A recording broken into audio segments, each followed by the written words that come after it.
Welcome back to another episode of Weekly Dose of Dano TV with your host Dano here, giving you the best content that you're going to find on the internet. I promise you, if you stay for 10 minutes, you're going to stay for the entire episode because we have Chris Gaunt here who's going to drop us some golden nuggets and everything that we need in order to become successful in our everyday lives, whether it's writing, acting, producing, all those great things, because actually Chris does all of those things as well. But whatever information that we can grab from Chris, we can apply it into every area of our life. So, Chris, what do you have to say to the Positivity Posse before we get started?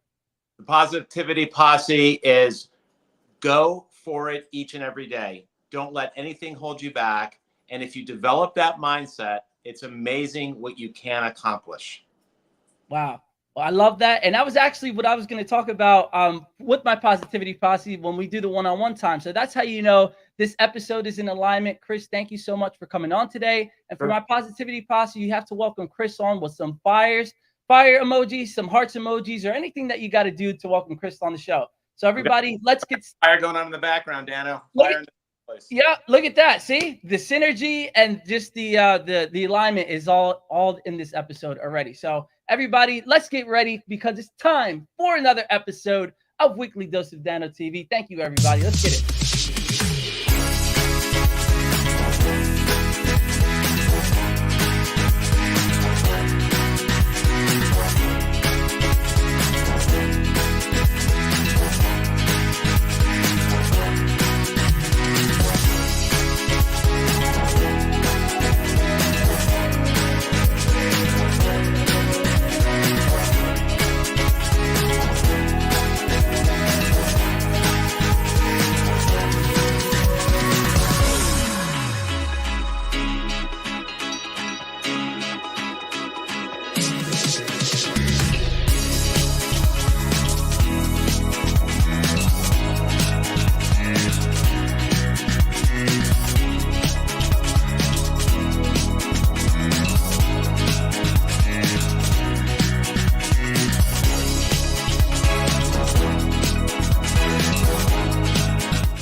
Get it, everybody. I'm so excited to be here with you this Thursday at 9 o'clock. And whether you're watching live or on the replay, I want to thank you to my Positivity Posse for tuning in week in and week out, because this wouldn't be possible without you leaving your comments and your good energy. We can feel every time that you guys support, and we appreciate it so much here on Weekly Dose of Dano TV.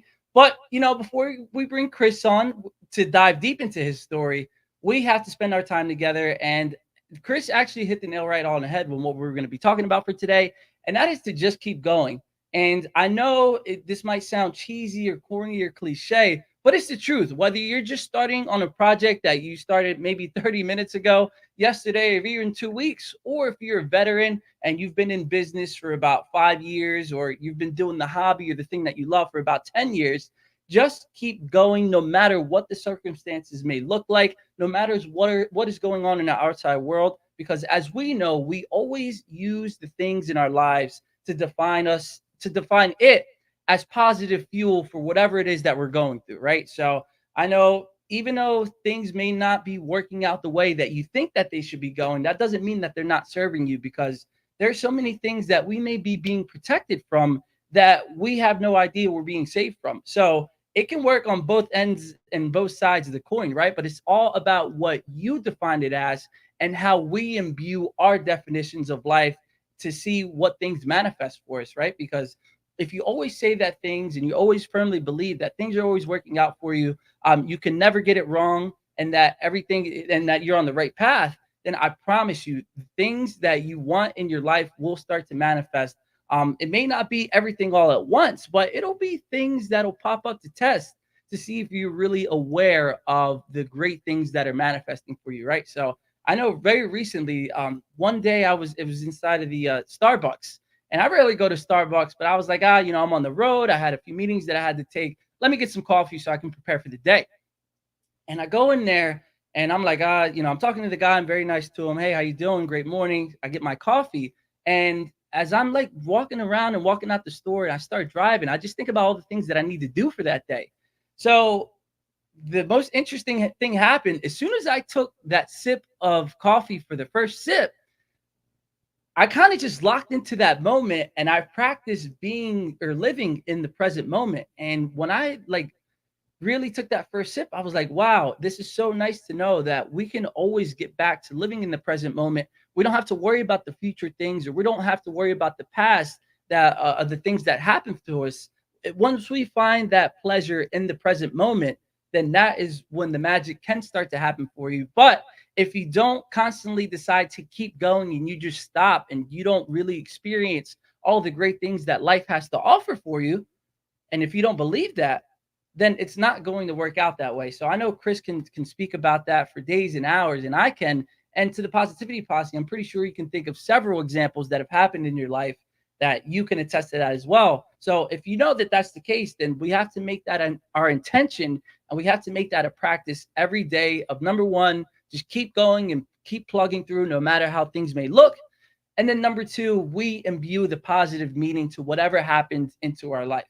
So there it is, everybody. I really appreciate you so much for coming on. And I know Chris is the perfect embodiment of what it really means to just keep moving forward and to have a positive attitude, because it's not only about having a positive attitude, but it's about imbuing our lives with the great information and the way that we set it and the way that we want it to be. So, Lou, thank you for dropping the hashtag positivity posse. I appreciate it. Jeanette, thank you so much for dropping that.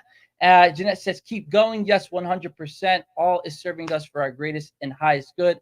And Lou says, let's go as well. So thank you for everybody for lighting it up in the comments already. And the episode just barely started. And when I promise you, Chris has such a plethora of great information and strategies on what we need to do to make sure that we're living a very fulfilled, positive, and happy life. He's the best man for the job. And I'm just so happy and thankful that Chris is here today and that you are here today watching this live or on the replay. So that's enough for us, because we have a bunch that we need to talk about and to get through today in such a short amount of time in this hour. So it's time to bring Chris onto the show. Chris, what are you doing, man? Stop directing films. You have to come onto the show.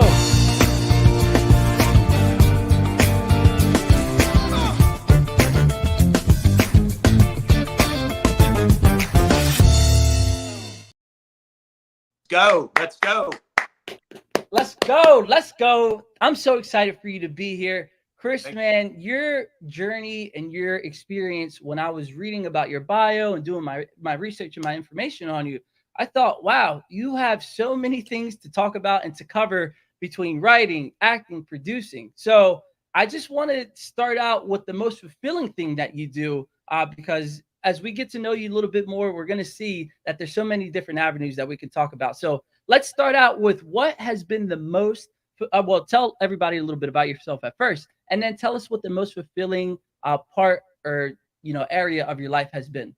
Yeah, Dano, I had a really circuitous route into the entertainment world. So for 32 years, I was in a much more traditional business environment where I did not look like this. And I actually had a chance to grow out my hair for an acting role recently.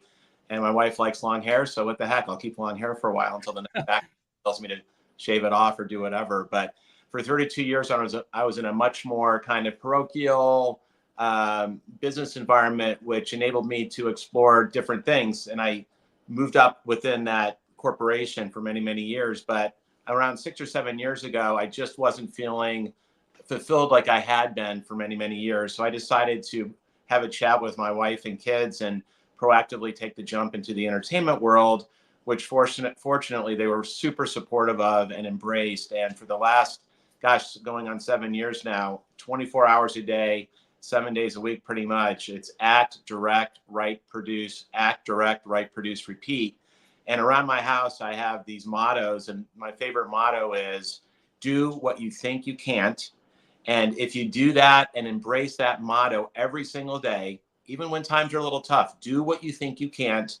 And it's amazing, Dano, what things can happen to you if you, like you were talking about manifesting before, if you manifest that, it's amazing what good things can happen. And sure, you may have some ups and downs, but you keep going and plowing through. So I think the most fulfilling thing is me just taking that leap and diving right into the deep end of the swimming pool 7 years ago now, and saying, I'm going to do this. I started in acting, Dano, and Kathy, my wife of 32 years, and I, we drove about 150,000 miles in less than a year, going to every single opportunity I was given to act. We made the drive and we went regardless. So it's like, yes, I'll be there. And I didn't do background work at that time. I mean, it was all speaking roles. So I auditioned my tail off. We'd hop in the car or hop on a plane and go wherever, that opportunity happened to be. And the cool thing about that, Dano, was that it really gave me the opportunity to ask a million questions, dive right into the deep end, and really understand how a film works from A to Z. So there's a lot of downtime in the film world. If you're not on set, you have a wonderful opportunity to pitch in if it's a non-union film, or even sometimes a union film if they'll allow you. Sometimes they do, sometimes they don't. Usually they don't if it's union. But you can ask questions and you can use your 2 ears to really, and your eyes to listen and learn and understand what the business is about. So that enabled me, after I had acted for several years, to say, okay, I really love directing, producing, and writing as well. So because of my business background, I was tapped to start producing quite a bit of film work, predominantly independent film work and episodics or TV series, which has been a blast. And then I was asked to do some directing, which has been amazing. And I also, when I'm not doing that, I enjoy either co-writing or writing my own screenplays. So it's been a wild journey for the last 7 years. I bet. And, I could just see the way that you're speaking about it, that you decided to bet on yourself and you see the rewards paying off. But one instance, or one thing that you just said in what your great answer was the downtime. And I know for me, this is one of the things that I can start to, struggle with a little bit in my life. So maybe this question is for me or for somebody watching right now. But in order to manage your time, what are some of your biggest pieces of advice or top secret things that you can do in order to properly manage the time when it comes to acting, directing, and writing? Wow, I could give you a laundry list of things that I would, if I could do it all over again, I would do the same, and a laundry list of things I absolutely would do in a different way. So I think time is your most important resource, right? For me anyway, that's kind of my point of view, or my opinion, is time is your most important resource. And that's the one thing whether you're on a film set or you're managing a project list, that you are master and commander of. You can control that. So I have a tendency, and I'm learning, I have a tendency not to be able to say no very often. So if an opportunity presents itself, I immediately often, say yes and dive right in. Again, that analogy of diving right into the deep end of the swimming pool, and you're able to either sink or swim. So having done this now for a while, I think I'm getting better at taking a deep breath, understanding if the opportunity is a good fit for me, which oftentimes I did in the past. I'd be really more concerned about, can I help someone out with the project? Or is this something that if I say yes to, this will give me more and more experience? And a lot of those things did come to fruition, which is great.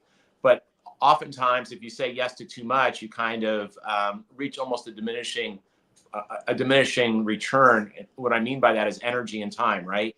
So now I'm being a little bit more selective. So I think in terms of learning, I would say be a little bit more selective if you have that opportunity. And because 7 years ago, I was starting with really a zero resume, I said yes to everything until I thought maybe one day I'll be lucky enough not to have to say yes to everything and really only pick and choose those things I really want to do. Although I love it all. I love to act, I love to direct, I love to produce, and I love to write. So it's really hard, and it's a challenge every day not to say yes to every project that comes my way. And that's a good problem to have, by the way. No complaints. Yeah, of course. And, I think you just helped me with some of the things that I need in my own personal life, because like you said, there's so many things that we need to do in a day, but it's really about all prioritizing kind of what you get in return, either immediately or a little bit down the line as well. And Chris, I know a lot of people, when they first start out, or maybe they're still in that kind of phase of, well, I don't know, I'll just dip one toe in the water. And then, like you said, you just diving right in head first in the deep end. So if you have to get, I know you are a coach as well. So when it comes to your clients that you do have, or maybe just anybody that wants to get into the acting, writing, directing world, would your advice be for them to just go right into it and see what happens? Or would you just tell them to go into it slowly? If I was working with someone, Dano, I'd want to kind of seek to understand exactly, to the best of their ability, exactly what they want to accomplish in their career, or concurrent to that, what does success mean to that particular individual? You and I may define success very differently than you.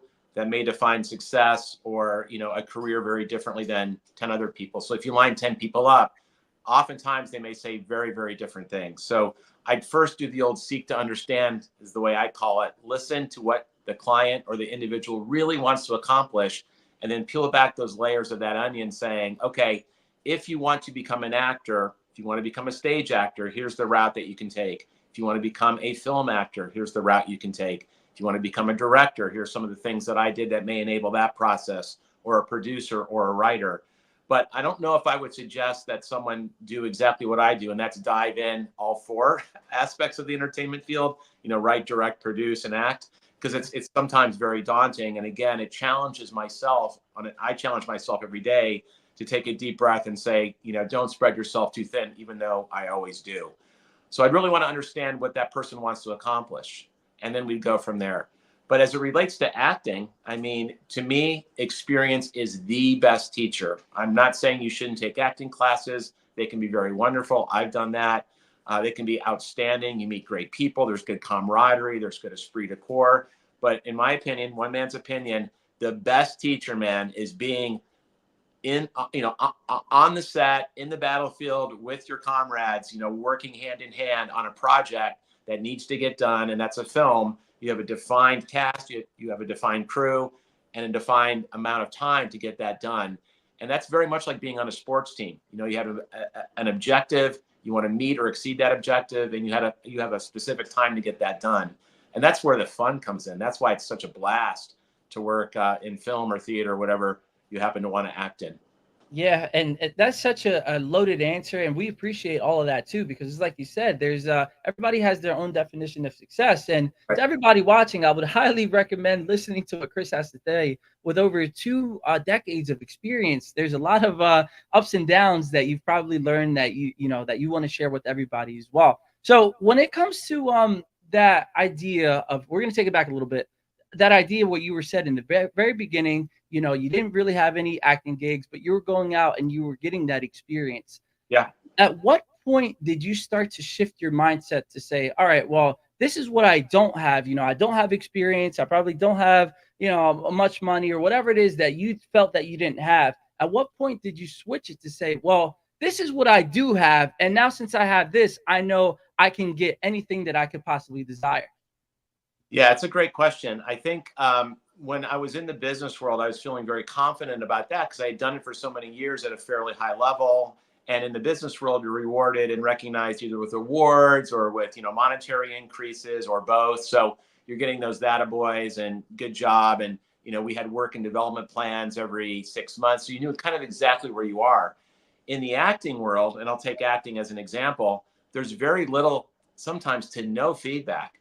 So for example, when you audition, and any of your actors that are listening, when you audition and you don't get the job, it's not like the casting director and or a director or producer calls you and says, hey, Chris, good job on that audition. Here's what you did right and here's what you did wrong. You don't hear a thing. I mean, rarely, if ever, do you get any feedback. So you may think you're knocking it out of the park on an audition and like, oh my gosh, I feel great about this. Meanwhile, behind the scenes or in the backdrop, there could be 100, 200, 300, 1,000 people auditioning for that same role, all thinking they did a fantastic job. And guess what? It goes to one person. It goes to one person, typically what that casting director, producer, director think is the right person for that acting job. But you don't have that feedback. And that to me was the most frustrating. So frustrating, but yet, because we're so used to getting feedback and we want that feedback so you can listen to it and try to improve. That's the idea. But without it, you're kind of flying in the dark, right? So for me, it was more swings at the plate, another sports analogy, but I'm going to get myself in front of that pitcher and I'm going to take as many swings as I possibly can. And ultimately, someone's going to say yes. Either I auditioned really well, or I look like the person that, they have in mind for the character, or whatever, their criteria for success in casting that role is. And that's why I've been able to secure the roles I have. I mean, and oftentimes you don't know why you don't get a role. And similarly, you don't know why you don't get it and you don't know why you do get it. So it's a very kind of nebulous thing. So for me, there's really no path to say, oh, I'm exactly where I need to be. For me, it's continuous improvement each and every day, whether it's acting, directing, producing, or writing. my goal, and another mantra I have, is just, one step up the mountain, but try to get just a little bit better every single day and focus on getting good. And then the jobs will come. Good work begets good work. That's a Cillian Murphy quote. But I mean, I remember seeing that and having that drilled in my head. Good work begets good work. If you do good work and you knock it out of the park to the best of your ability, your phone may ring again. Yeah. And, it sounds like you just said you may have not known where that path was going to lead you or if it even was going to work out. But just the fact that you decided to, focus on the good, to think about, okay, well, this is a numbers game. It's going to happen no matter what. You're not sure how it's going to happen, but you're confident that it is going to happen. And that's a really, really big secret that it shouldn't be really a secret in the world, but such a great mentality to have. Because when you have that, there's nothing that's going to happen in your life, whether for you, if it was a flat tire, if you see the entire, wing of a plane falling out, none of that would really matter because it's going to work out in any way that you could possibly desire. So this may help your audience too, for those that are in the field, is that to the extent that you can try to minimize or control some of those variables, that there's so many in this business, it's unbelievable how many variables there are in this business that you're outside of your control. So instead, take a deep breath or a step back and control the things that you can control. For example, if you're in a position where you can write something for yourself, your own screenplay, cast yourself in it, produce it or find producers to produce it with you and bring that production to life on film as an example, then you've minimized a lot of those variables. You're not auditioning because you've written the screenplay. So guess what? You're going to cast yourself in one of those roles. Why wouldn't you? You're going to produce it, executive produce and or produce it or both. So you're in kind of the driver's seat there and you're not reliant so much on other people, but you're taking control of that. And so many independent filmmakers I've been working with, including myself the last several years, are doing more and more of that, where you're trying to reduce those variables by doing the project yourself to the best of your ability. And then you let the chips fall where they may after you've done that. Yeah. And, with the addition of technology progressing so rapidly over the past few years, you have everything that you could possibly need at your disposal. So whether that's voiceovers, or I know there's even AI that does storyboarding, or even just giving you the idea and then, with ChatGPT and then kind of tweaking it to your liking or to your style, there's really no excuse as to why we shouldn't be able to achieve our dreams.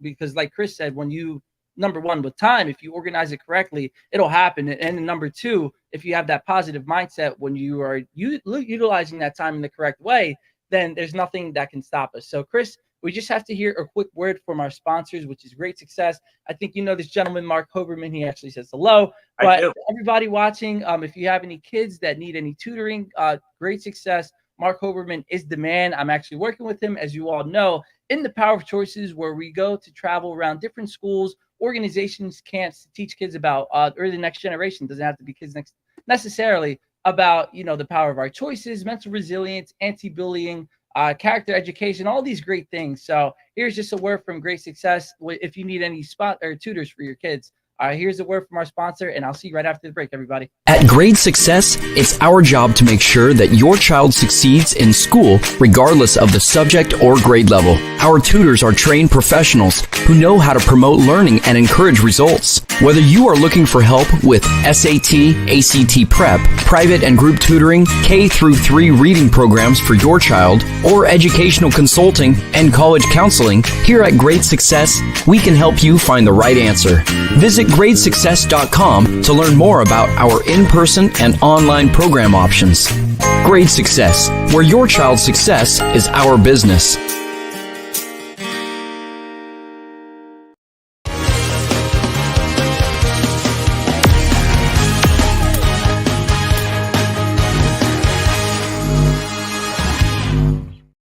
So everybody, welcome back to Weekly Dose of Dano TV. We have the legend here, Chris Gaunt, who's just been giving us so many golden nuggets. So I hope you have your pens and your papers and you're taking all of this great information. And this is over 2 decades of experience to talk about everything that we need to learn in order to be successful. And Chris, the next topic that I want to talk to you about is about collaboration. And as you know, and as you mentioned, there's so many people that you've worked with over the years, and some of them may not have been the nicest people to you. And a book that I frequently and recommend to everybody that I come across when our paths meet is the 4 agreements. And one of those agreements in the 4 agreements is to never take anything personally. So, Chris, can you talk about collaboration and the idea of not taking anything personally in this business? Dano, another thing I'm working on, not the collaboration piece, because I collaborate with creators every single day, 7 days a week when we're working on a project. It's not just one person. So, if you're at a film award ceremony and you see one person holding a trophy, behind that one person holding, regardless of what the award is, there are sometimes 10, 15, 20, hundreds, bigger productions, thousands of people behind that person holding the trophy. So it really does take a village, particularly in the film world, to make anything, whether it's a very small independent film or a very, very large production. It takes a lot of people, a lot of resources, cast and crew and helpers, folks that we need to thank. And, collaboration is absolutely critical if you want to see anything get off the ground as it relates to, in this case, a film project. And thankfully, 99% of the collaboration efforts that I've had in the last many years have been incredibly positive, and I wouldn't trade them for the world. There are a few exceptions to that. And for me, in terms of trying to get better and constantly improve upon myself and not take it personally, I'm trying to do a better job of that, to be honest. And I can think of a couple of examples where I absolutely took something personally and I shouldn't, because it's basically just business, and you have to remember that. The film world, in this case, the world that I'm living in, is a business unlike any other business. So you're working really hard in a collaborative fashion to make a product, in this case, a film product, a finished film product, that ultimately we want someone to enjoy and to buy, right? I mean, it is a product, and that's not always the objective, but oftentimes, and where I'm at now in this career, that is the objective. You want to collaborate with those that you want to collaborate with, whether that's cast and crew or both, and all the other people around you come together as a cohesive team, regardless of, your backgrounds, regardless of any other things you've worked on. When you're on that film project, it's, again, one team, one dream in order to try to get that done. And there can be some spirited discussions that go on to try to get that done, because, it's very intense. You have a defined amount of time, a defined amount of money, and these things can't drag on forever. So it can get pretty intense in the trenches. So I'm learning not to take things personally, and to really rise above that and treat it like a business, because that's the entertainment world is a business. And sometimes when you're in the thick of a creative project, it can be challenging to do, because we're passionate. Creators by nature are very passionate, very driven, I think, to try to see their vision come to life, in this case, via film. Yeah. And, it's so important to always understand that, everything I think, and I firmly believe, everything that people say and everything that people do is a reflection of themselves. So if somebody says something angry and nasty to you, that's nothing to do with you, because that person might be having a bad day. Sure. It might be low self-confidence, low self-esteem. So once you understand that it has nothing to do with you, and, like I said, chalk it up to them having a bad day, then Sure. You're able to go on and sustain your happiness and not have to worry about what other people think or what other people feel about you. Because when you know that that's not you acting that way, I mean, if you engage into it, then Sure. You can make the point and say, I got to learn better than to make other people bring me down to their level. But when you understand that, don't take it personally, and you just hold that mirror up to that person, you're going to be okay. And that's one of my secrets in order to sustain happiness and for longevity as well. And I think it's control what you can control, right? So you can't control how someone reacts to you or others around you, whether it's cast or crew. All you can do is control how you present yourself and how you react to that particular person or persons when they're doing something that may not align to how you want to get something done. And oftentimes it's kind of a poor reflection on them, and has really nothing, like you said, has nothing to do with you. Has nothing to do with you. You let it roll off your back and on you go, because you can't dwell on that. Yeah. And we so appreciate, well, I tell you guys, see, Chris is the perfect body. There's a specific word I'm trying to use. It's not coming to me right now, of course, but when I'm in the shower later, that word will come to me, and I'm like, that's what I wanted to say. Anyway, Chris is the perfect embodiment, and I hope everybody is learning so much about what we can take from this information and really apply it to our own lives. And with this next topic, it might be a little bit serious or a little heartfelt, but I know we're going to learn a lot from this. So, Chris, I know with over 2 decades of experience, it has not been all great and all positive.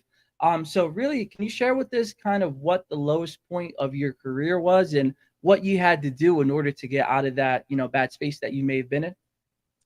Yeah, I think, and again, because I'm in, four very distinct buckets in the entertainment world: act, produce, direct, and write. I think I could give examples for each of those, but for the sake of this interview and time, I think the lowest point, I think, for any person in the acting world, I'm speaking for myself, but I can imagine other actors can relate, is that when you're putting yourself out there, when you're auditioning, either whether it's a self-tape audition, over, a phone, and you're sending that in for casting directors to see if you've made the cut to go to the next level, or you're auditioning live. I mean, you're really putting yourself out there, Dano. You're putting your heart and soul on the table, and you really, obviously you feel like you wouldn't be there if you didn't feel like you were right for the role, or you didn't really have passion for the role and want to get cast. And you have to realize that there's only one person that can get cast for any role. And a casting director, I think my mind shift has changed now, where as opposed to me really feeling like I have to sell them on me, the casting director, they want to cast someone for the role because that makes their life easier. So once they cast me, or they cast anyone for that particular role, they can check that off the list and then go to the next person that needs to get cast as they work their way down their cast list for that particular film in this case.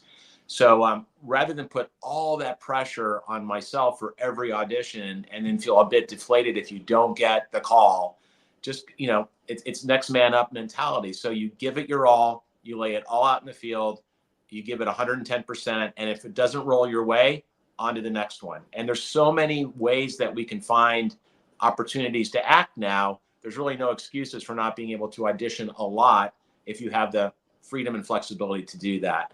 So I think that was the mental mindset for me, is you cannot take it personally, even though you've given it your all. So is everyone else. Typically everyone else is really prepared. Everyone else thinks they're the right person for that particular role, and they can only choose one person. So don't take it personally. Move on to the next role, and wish the person that got it well, and on we go to the next. So I love that. And that goes for directing too. You may not get the call if you really want to direct a project. Maybe someone else gets the call to direct that. But there's 10,000 films that'll be made this year or more. There's a lot of directors that are in need, whether it's small independent films or larger, bigger budget films. Same for producing, and then write. I mean, it's all extremely competitive.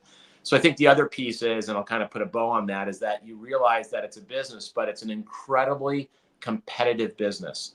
Mm-hmm. So if you have a really good pilot or you have a really good screenplay, so does someone else. If you think you're really doing a good job knocking it out of the park directing, and you really feel like you're starting to get it, so does someone else.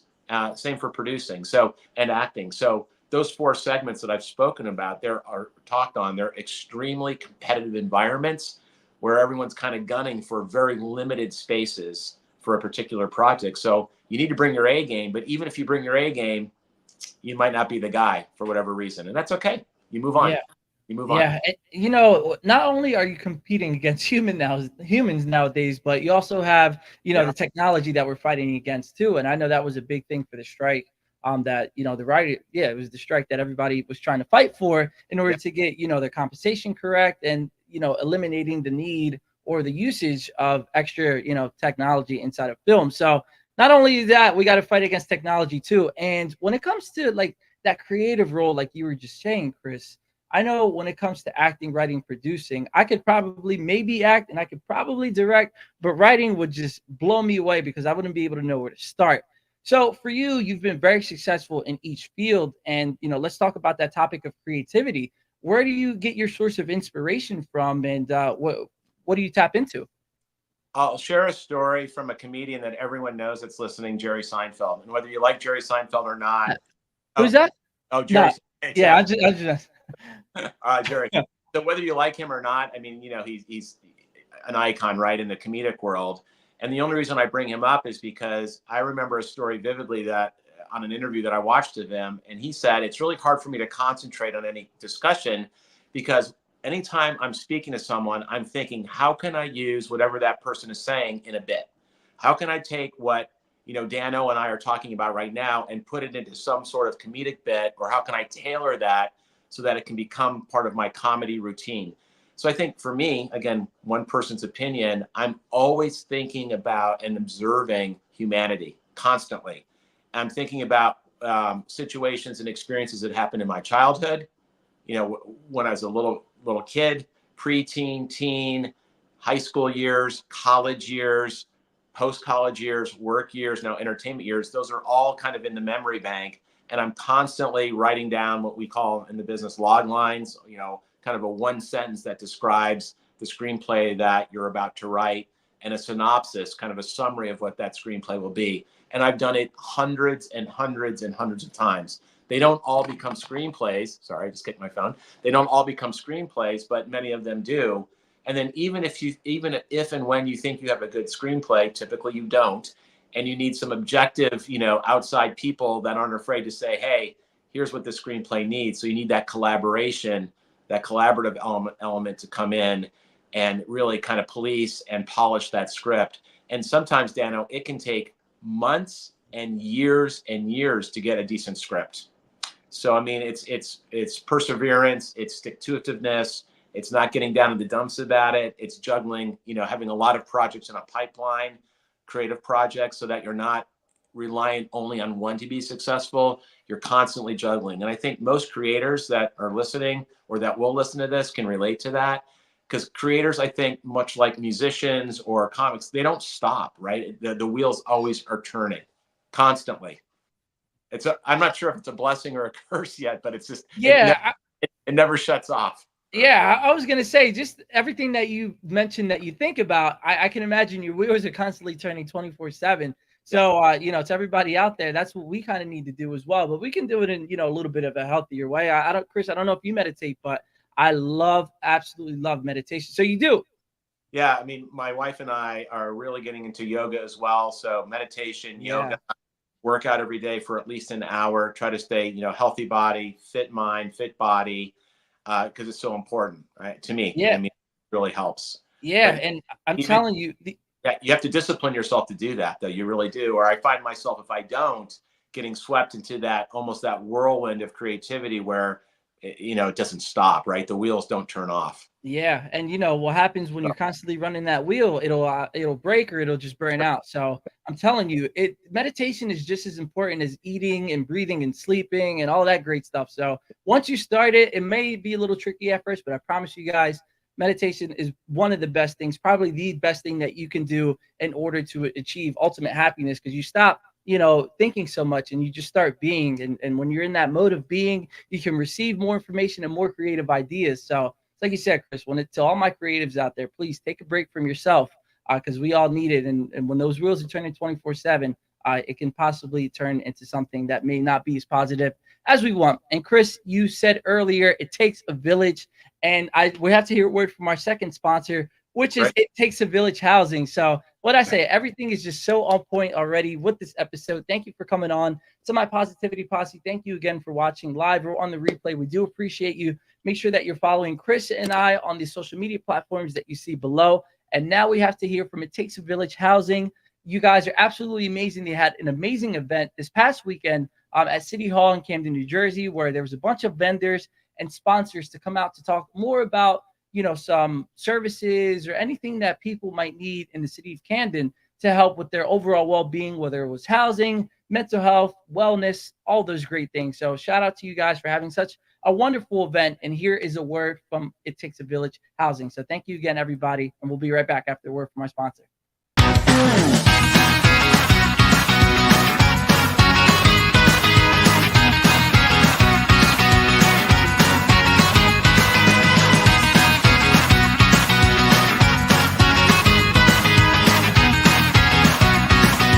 Takes a village about keeping our families together.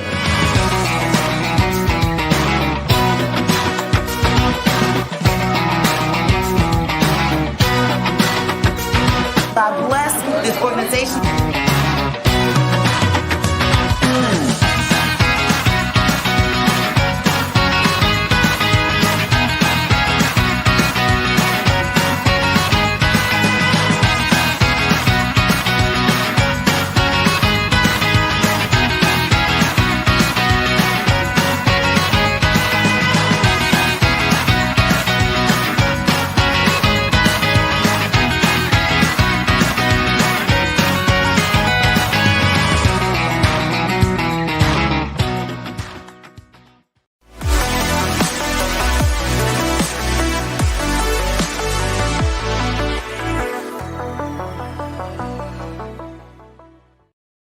So everybody, that was just a word from It Takes a Village Housing. And I know that was about the coat drive that they have, but they have so many great, wonderful, amazing projects and things that they're working on. So go support them. It takes a village one.org if you want to find more information about everything that they provide when it comes to housing women and children that have been affected by drugs and alcohol. And they are giving the chance for the mothers to be exactly that, mothers as well.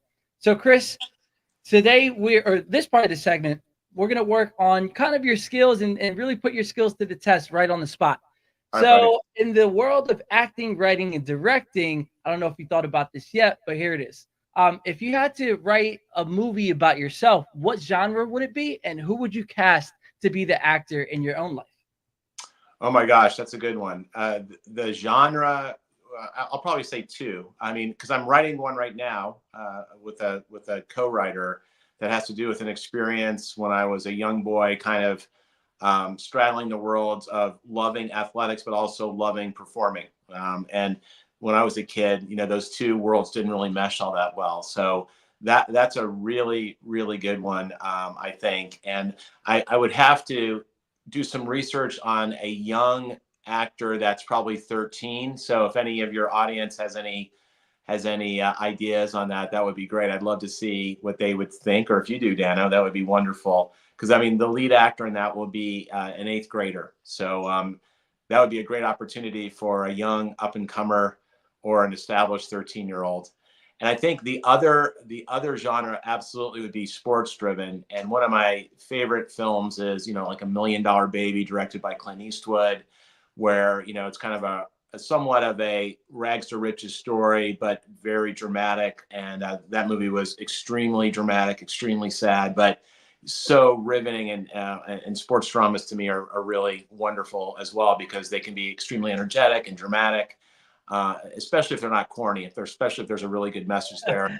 I like the ones where they triumph despite all odds, the Rudys of the world. So I love Ethan Hawke. I think he's a really fantastic actor. I mean, but my absolute favorite actor right now is a gentleman that you and your listeners will know, Cillian Murphy. I'm a huge Peaky Blinders fan. I have been for well over 10 years. I think he's a water walker. Everything he does, he's worked with Christopher Nolan, I think 6 times. He just won an Oscar for Oppenheimer. So he is my absolute dream guy to cast in any adult role. Would be my number one choice as an A-lister would be Cillian Murphy. He's just fantastic. So. Yeah. And I knew you were going to say that was your favorite actor, because like you said earlier, the quote that you gave was by him. So usually that would be a great idea or indicator of who you look up to. So yeah, he's amazing. Oh. I haven't seen Oppenheimer yet though, so I got to get that on my list. But I've seen Peaky Blinders. Oh. I was addicted to it, and I was just marathon after marathon, 5 episodes in a row, and I was like, I got so much work that I got to do. So that's where the time management comes in. I think we're starting our 3rd time, Kathy and I, watching it from the beginning. And I watched it first with a bunch of people, and we talk about it, and then I finally got my significant other, Kathy, to watch it, and she absolutely loved it. I didn't think she would. She loved it. It's that him riding in on that white horse in that first episode. I'm like, oh my God, this guy is an absolute superstar. And this was 2000. This is at least over 10 years ago, and then he's just absolutely skyrocketed. But what a great actor! So, man, if I could cast him or work with him, it'd be a dream come true. So me and every other actor on the planet. So well, hey, you know what? Manifest it, and as we know, if we got that positive attitude, anything is possible. It's on the list. I know it's on the list. Yeah. All right. Cool. Well, I'm excited to see it. So when you start to work with him, let me know, because I want to go and meet him in person as well as you, Chris. So out of all your projects that you've done, is there any one in particular character, if you were to bring one back to life or bring them to life, what would you guys do for the day? And what would you guys do? Oh, so if I could bring a character back to life? Yeah. Well, not back to life, but out of all the works that you've done, if you could pick one character to bring to life and spend the day with them, who would it be and what would you do? Yeah, I recently, I'm working on a really big pilot right now, and it's called The Fledglings. So it's a 8-episode series that has been written by a wonderful creator named Joe Gettle. So he wrote it. He also directed the short / sizzle, where we're using that as a pitch reel to pitch interested production companies, producers, et cetera, to get this thing greenlit and get it made. And in this particular film, I'm a headmaster, which means I'm kind of the overseer of an orphanage, and I'm really not a nice guy. So I'd like to, kind of revise that character. Father Donovan is his name. And, my hair's slicked back. I have the priest collar on. I've got the robe going. I've got the glasses going. Look very different than this. So that was a really fun character to portray. And he's such a nasty guy that it was a blast to live in his skin for a while, just because it's so different than who I am.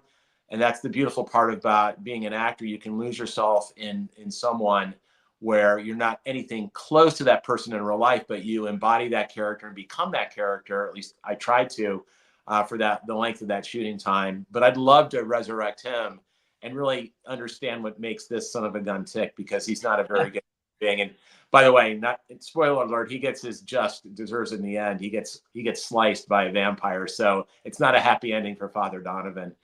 That would be the character I want to explore, because he's gritty, he's mean, he's diabolical, he's self-centered. He's all about himself. So and very different than who I am. Wow. And that's it's interesting to say that you want to do it with a counterpart, or you want to hang out with a counterpart, because they say the opposites attract, but you would have maybe you could be that person or turn them right into the happy, great, smiling Chris Gaunt that we're experiencing right now. So it's just so interesting. I love to kind of ask that question to see what the different answers that we get, because like you said, it's the total opposite of what I was expecting. I thought you were going to say a nice happy guy that we can go work out with or go play some golf, but you picked the opposite. So it was interesting.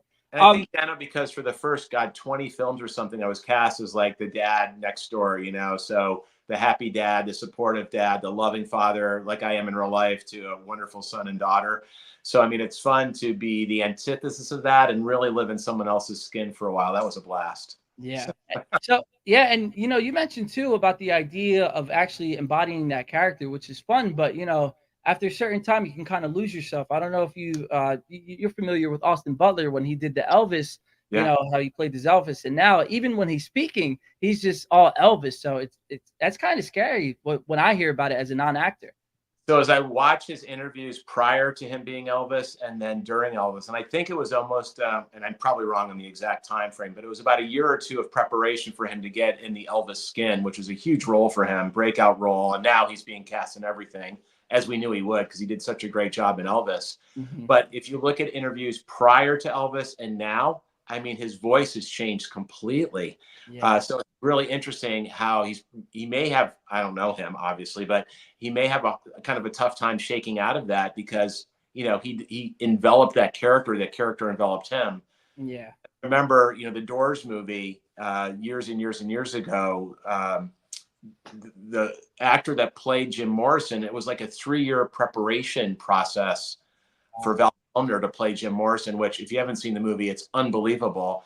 But he would manifest and be Jim Morrison throughout the home for 24, 36 months prior to, I think Oliver Stone directed that, prior to that movie being shot and directed by Oliver Stone. So can you imagine being someone else for 2 or 3 years? I can see how you can lose kind of reality in who you really are. So great, by the way. What was the movie again? The Doors. The Doors. All right, let me write that down, or I'll remember it, and I could just look at the replay as well. It's incredible movie.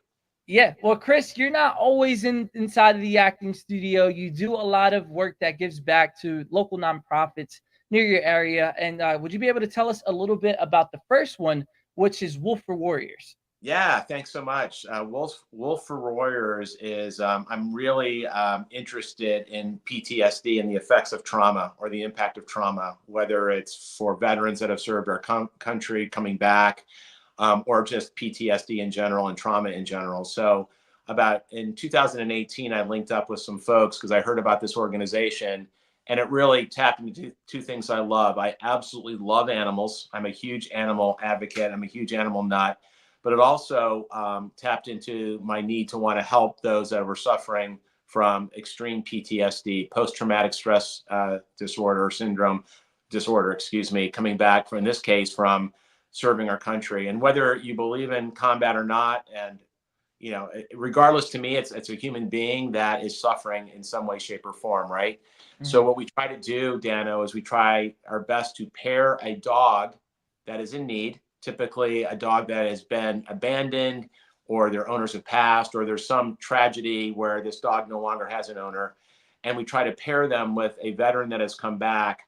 And what that does is that gives that veteran something to love and to nourish and to cherish, so that this is the objective. They're less likely to do something harmful to themselves, whether that's substance abuse or physical abuse, whether hurting someone else or themselves, from a psychological standpoint. So it's been incredibly rewarding to do that. And we've seen so many veterans that we've worked with, and others, but primarily veterans that have adopted a dog, and that dog has changed their life. It gives them a reason, or a new reason, for living and being.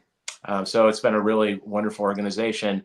And as a quick side note, I just finished a 6-episode film project called Put the Stone Down, acronym for PTSD, where it's all about veterans coming back from combat, trying to assimilate into civilian life after they've experienced the horrors of war, and trying to become kind of a normal citizen again. And it always doesn't work out that well. So we just wrapped that project 2 weeks ago. So I'm excited to see that come out. There's 6 episodes.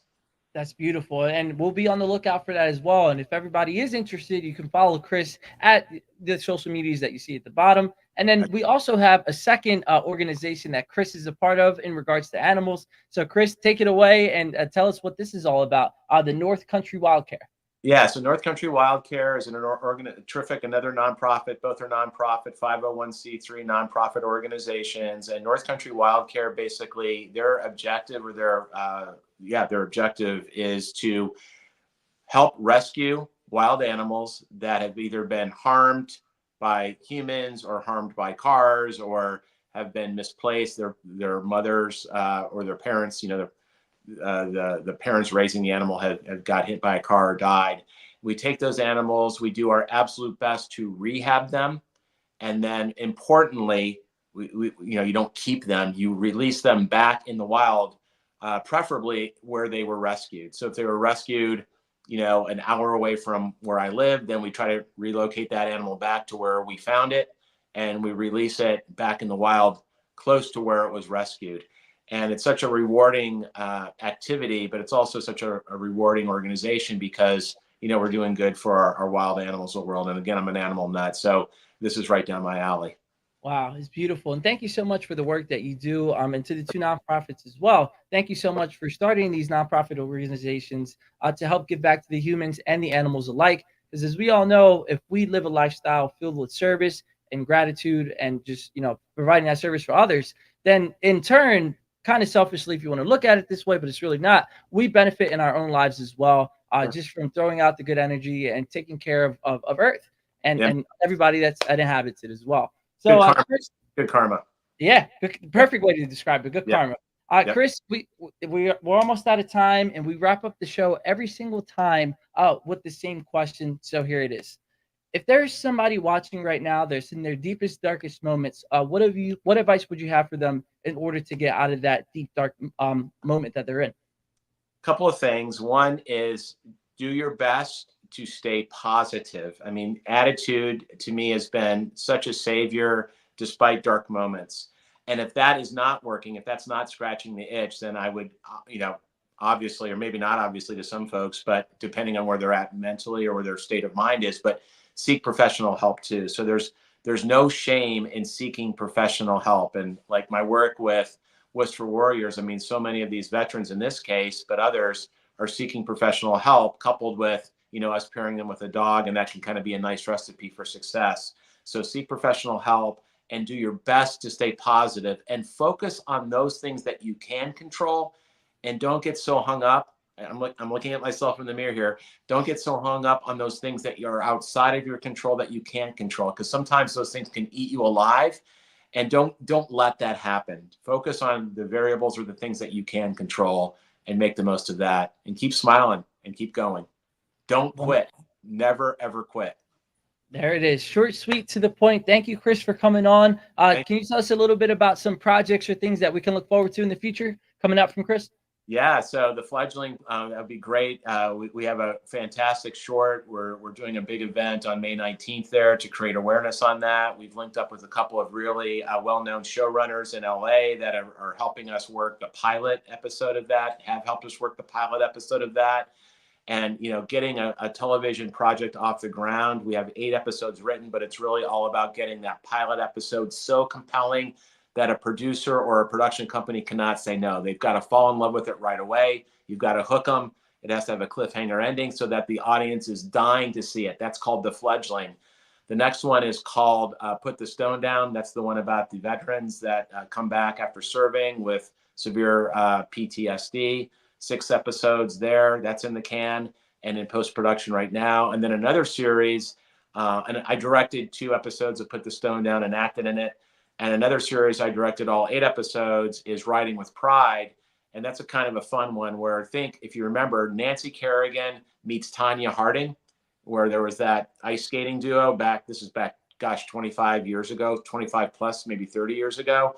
But this is like that story, but only on professional horses. So there are equestrian riders where there's some nefarious activity going on.